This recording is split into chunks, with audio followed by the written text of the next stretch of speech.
네네. 보시면 열었을 때 이제 총 칸수는 총 3칸으로 나뉘어져 있습니다. 여기 상칸 같은 경우 우측 부분은 이렇게 그림도 표기가 되어 있는데 젓가락, 숟가락, 포크가 주로 들어간다 봐주시고요. 가로로 일일이 꽂아주시는 게 가장 베스트라고 봐주시면 되는데 보시면 현재 낮은 부분, 높은 부분이 있습니다. 숟가락 머리나 포크 머리 같은 경우는 더 낮은 부분 향해 놔주셔야 들어가면서 진입에 문제 발생 안 하기 때문에 이 점 참고로 해주시고요. 좌측 부분 같은 경우는 국자나 뒤집개, 조리도구들이 주로 들어가는데 여기도 마찬가지로 국자가 들어가기는 많이 협소합니다. 이 부분 활용하셔서 높낮이 조절이 가능하니까 이 점 인지해 주시고요. 자, 중간간 같은 경우 양쪽에 있는 이 부분은 와인컵 손잡이 부분 거실 수 있게끔 만들어져 있습니다. 이쪽에 세워져 있는 것들은 다 이제 접어지기도 하고 세워지기도 하는데 그냥 그는 양에 따라서 그때그때 상황 맞춰서 이용을 해주시면 될 것 같고요. 정리하실 때 주의하실 점은 딱 2가지만 기억을 해주시면 되는데 물 쏘는 노즐이 아래에서 위로 쏘기 때문에 첫 번째로는 그릇끼리 포개지지 않게 놓으시는 게 조금 중요할 것 같고요. 뒤쪽에 있는 애는 물을 못 받습니다. 이거 참고로 해주시고 두 번째로는 헹궈지는 거품물들이 잘 빠져나갈 수 있게끔 반드시 엎어서 뒤집어서 또는 옆으로 세워서 정리 도와주시면 될 것 같아요. 보시면 이쪽은 이렇게 올곧게 쏟아 있고 이쪽은 이제 빗살 방향으로 이제 세워져 있는데 이쪽은 만약 끼우신다고 하면 컵 같은 거 여기는 뭐 접시 이런 거 이용을 해주시고요. 양쪽에 버튼 눌러주시면 마찬가지 높낮이 조절 가능하니까 참고로 해주시고요. 자, 맨 아래 칸도 마찬가지입니다. 그때그때 상황 맞춰 이용해 주시고 제가 말씀드렸던 2가지 사항을 잘 지켜주시는 선에서는 어떤 식으로 정리하시든 무관하겠습니다. 기본적으로 음식물 같은 경우는 한번 비워주시고 쓰시는 게 가장 좋은데요. 남아있는 찌꺼기는 이쪽이 거름망에 쌓이게끔 되어 있습니다. 반시계 방향으로 돌리시게 되면 이 부분 이런 식으로 분리가 가능한데 빼셔서 한 번씩 음식물 쌓일 때 청소 한 번씩 해주시고 뒤쪽에서 가볍게 살짝 밀어주시면 이것도 분리가 가능합니다. 분리하셔서 청소하셔도 되겠고요. 끼우시는 거 그냥 살짝만 밀어주시면 가볍게 걸쳐집니다. 안쪽에 그냥 보시면은 물이 조금 남아있어요. 배수 기능에 오류가 있는 거는 전혀 아니고요. 일부러 조금 남겨놓은 건데 어쨌거나 제품 자체가 싱크대 배수관이랑 연결이 되어 있다 보니까 냄새가 제품 내부로 들어오지 말라고 물을 끝나기 전에 일부러 좀 남겨놓은 상태에서 마무리를 짓습니다. 새로 시작할 때 점을 재활용하지 않고 반드시 다 비우고 시작하기 때문에 안심하고 써주셔도 될 것 같습니다.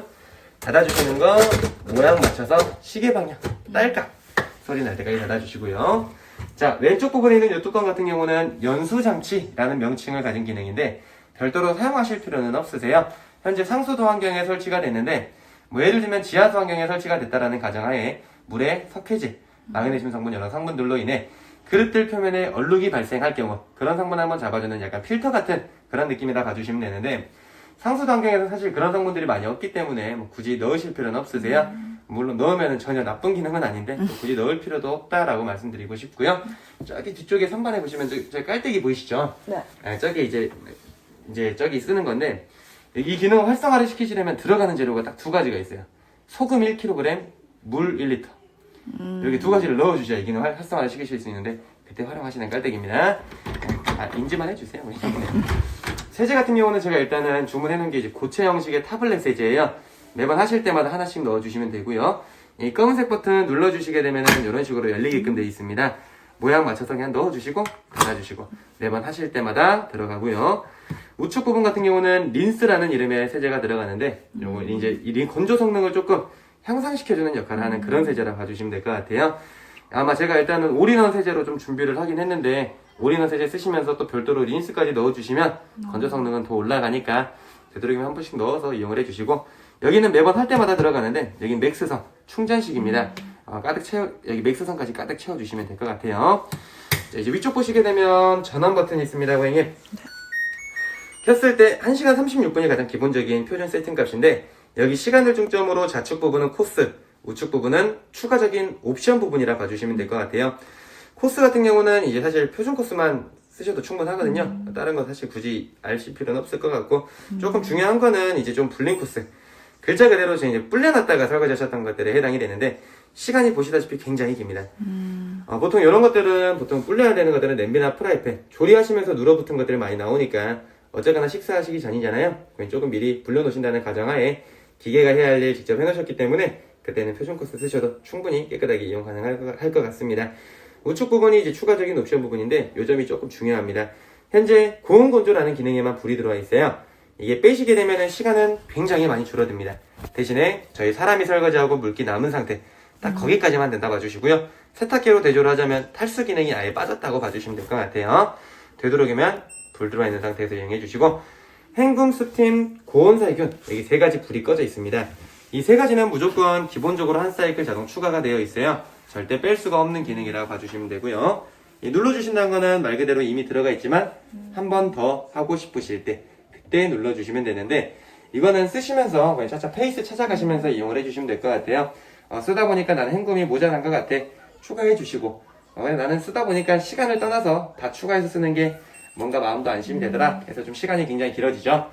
이렇게 해서 한번 동작이 되고 나면 나중에 켰을 때도 다 이 값이 그대로 저장이 되어 있어요. 그러니까 차차 그냥 쓰시면서 페이스만 찾아가시면 그때부터는 그릇 정리, 세제 넣고 전원 켜고 시작, 이렇게만 이용을 해주시면 될 것 같고, 오늘 당장 써보실 때는 일단 이 정도 값에서 한번 이용해 보시면서 세제 네, 처음에 써보실 때 이 정도 값에서 한번 이용해 보시면서 찾아가시면 될 것 같고요. 보시면은 여기 시간 중점으로 현재 양옆에 4개가 있어요. 2개씩. 여기 햇님 모양 부분에 지금 현재 불이 깜빡깜빡 거리는데 린스가 없다는 뜻입니다. 린스 채워주시게 되면 여기 이제 이게 불이 깜빡거리는 게 멈추고요. 나중에 전원 켰을 때 이 고온 건조 기능이 빠진 상태에서 전원이 켜질 거예요. 네, 그때 좀 당황하지 마시고 되도록이면 좀 눌러서 이용을 해주시면 되고요. 여기 식기세척기 모양이 있어요. 이 부분은 이제 세탁기로 치면은 통세척. 요거 한번 해달라는 뜻인데, 여기 스팀 통살균 기능이 있거든요. 이 불은 이제 30번 가동이 될 때마다 불이 한 번씩 깜빡입니다. 여기 불 들어온 게 보이시면은 여기 강력 버튼 3초 동안 꾹 눌러주셔서 통살균 한번 적용해서 시작 적용해 주시면 될 것 같고요. 최종적으로는 어쨌거나 뭐 원하시는 코스 다 설정하시게 되면 마지막에는 시작 버튼 눌러주시고 닫아주시면 되겠습니다. 소리 한번 들어보실게요.